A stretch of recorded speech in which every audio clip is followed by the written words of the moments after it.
द्वन्द्वातीतं गगनसदृशं तत्त्वमस्यादिलक्ष्यम् एकं नित्यं विमलमचलं सर्वधी साक्ष्यभूतं भावातीतं त्रिगुणरहितं सद्गुरु तन्नमामि। बोलिए सद्गुरुदेव भगवान की जय।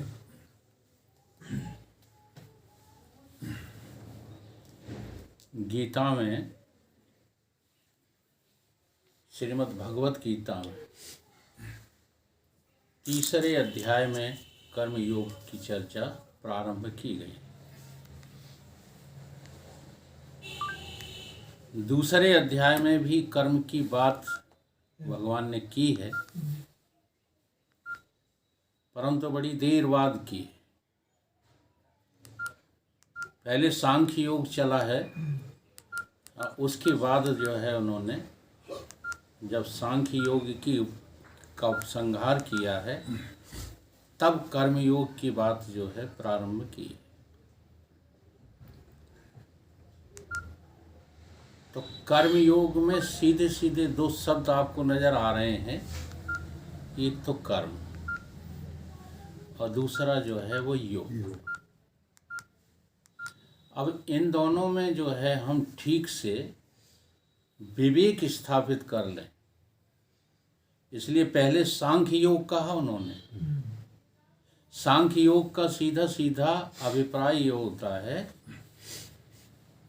कि हमारे पास विवेक पैदा हो जाना चाहिए, तब हम कर्म और ज्ञान दोनों की बात को सम्यक समझ पाएंगे।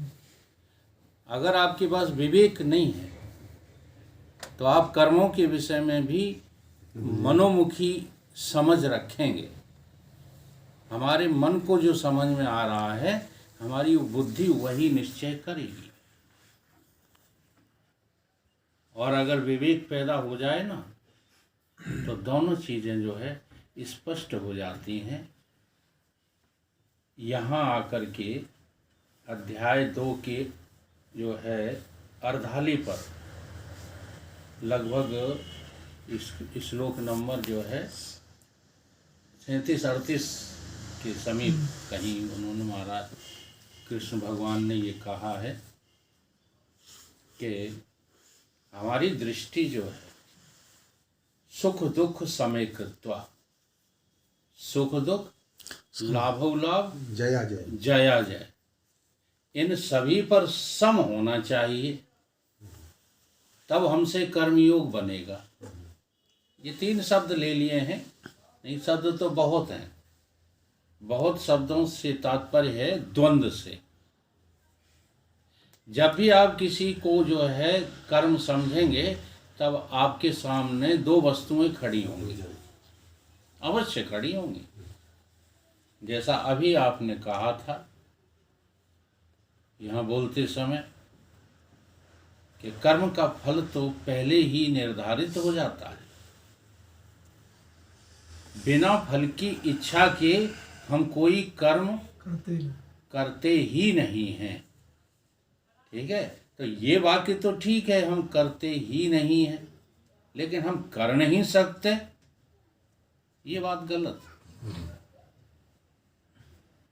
बिना फल की इच्छा के हम कोई काम, कोई कृत, कोई कर्म कर ही नहीं सकते, ये बिल्कुल गलत बात है। क्योंकि कर्म तो वही होगा जिसमें फल नहीं होगा। कृत न हो, जिसमें फल होगा वो कर्म है ही नहीं। इसलिए भगवान ने जो है आगे चल कर के कहा 4थे अध्याय में या 3रे में कहा होगा, हमको याद नहीं रहता, कर्म क्या है, विकर्म क्या है, अकर्म क्या है।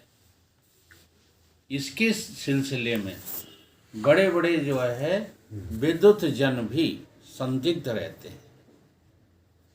भगवान कहते हैं कि अर्जुन, आज मैं इसके रहस्य को तुझे जो है बताऊंगा कि कर्मयोग कहते किसको है, किसको कर्म कहते हैं, किसको योग कहते हैं। और ये दोनों एक साथ क्या हो सकते हैं कि योग भी हो और कर्म भी हो, योग भी हो और कर्म भी हो। और कर्म भी हो। तो योग भगवान ने किसको कहा है? भगवत पद को प्राप्त करने के लिए जो भी उपाय किए जाते हैं वो सब के सब कर्मयोग है,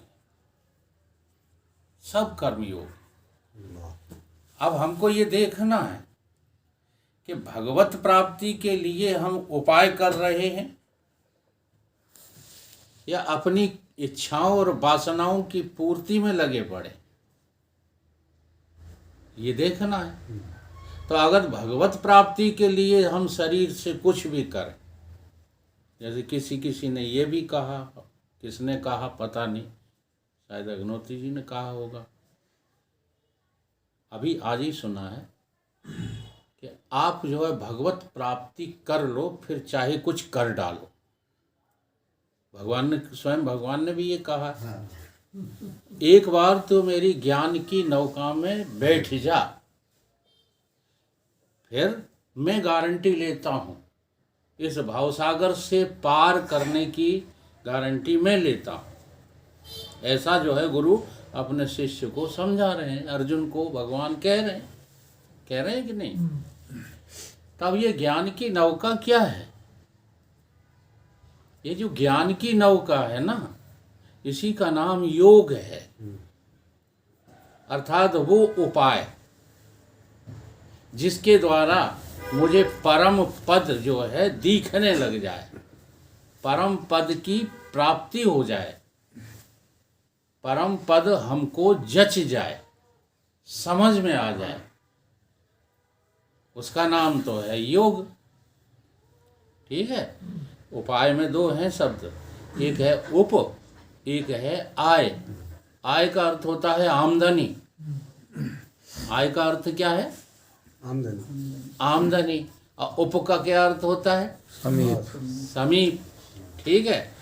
अब जिसमें आमदनी न हो, जरा ध्यान दो, जिसमें आमदनी न हो उस पद का नाम योग है। लेकिन उपाय में उप शब्द क्या घोषित कर रहा है? आमदनी। कि उस, हाँ, जिसमें आमदनी नहीं है, तो आमदनी को कहाँ ले जाओ? उसके समीप, जिसमें आमदनी नहीं है। नहीं समझ में आ रही? बात क्लियर हो रही कि नहीं? उप आय, आमदनी के समीप बैठना। और पहले क्या कह दिया? बिना आमदनी की आमदनी। हमको आमदनी, आय कहाँ लगती है? रोजी रोटी कमाने में लगती है, यश कमाने में लगती है, लाभ कमाने में लगती है। हानि हो जाने पर आमदनी नहीं लगती, जीत हो जाने पर आमदनी लगती है, पराजित हो जाने पर आमदनी नहीं लगती है। ये विचार की बातें हैं सर, विवेकपूर्ण विचार कीजिएगा। इसलिए वो श्लोक लिया, लाभो लाभ जया जय। जया जयो सुख दुख समय कृत्वा। आपकी दृष्टि जो है इन सब में सम हो जाए, उसी का नाम योग है। ये बात जो है हमें अपनी अनुभूति से ही समझ में आ रही है कि बिना फल के मैं रह नहीं सकता हूं करते समय। जबकि ये अनुभूति जो है शाश्वत नहीं है, ये सदा नहीं है, क्योंकि मेरे में फल है ही नहीं, मेरे में कर्तापना भोक्तापना है ही नहीं। इसलिए कर्म के स्वरूप को समझो, अकर्म के स्वरूप को समझो। फिर भगवान ने कहा है कि कर्म में अकर्म भी देखो और अकर्म में कर्म भी देखो।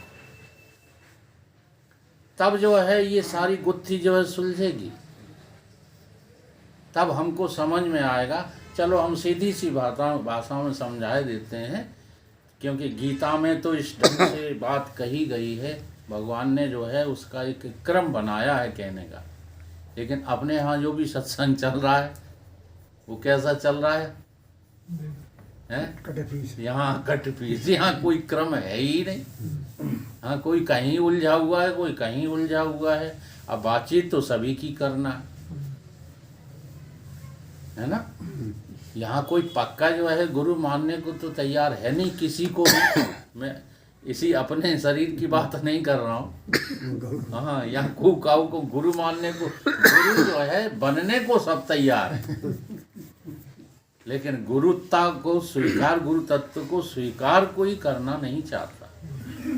इसलिए जो है ठेलम ठेला बातें चल रही। नहीं तो आज से पालन करो ना, आज से क्या अभी से पालन करो, और फिर देखो कि आप जिंदगी में क्लियर होते हो कि नहीं होते।